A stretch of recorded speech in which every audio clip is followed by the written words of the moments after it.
কি গো, তুমি আবার মদ খেতে বসে পড়ছো? আমি তোর বাপের পয়সায় মদ খেতে বসছি? আমি আমার নিজের পয়সায় মদ খাচ্ছি। এদিকে আয়, একটু জল ঢাল। দেখো, আমি যে মেয়েটাকে ভালোবাসতাম ওই মেয়েটা আমাকে খুব আঘাত দিয়েছে, ওর জন্য তো আমি মদ খাচ্ছি। ওর কথা ভেবে যখন মদ খাচ্ছ, আমাকে বিয়ে করেছো কেন? আমাকে আমার বাড়ির লোক জোর করে তোমার সাথে বিয়ে দিয়েছে, নইলে আমি কি বিয়ে করতাম? তোমাকে যে মেয়েটা ভালোবাসতো সেই মেয়েটা ছেঁচড়া ছিল না?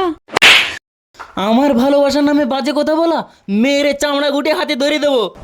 ঠিক আছে, আমার ভুল হয়ে গেছে। নে খা। না, আমি খাই না। আমি বলছি খা।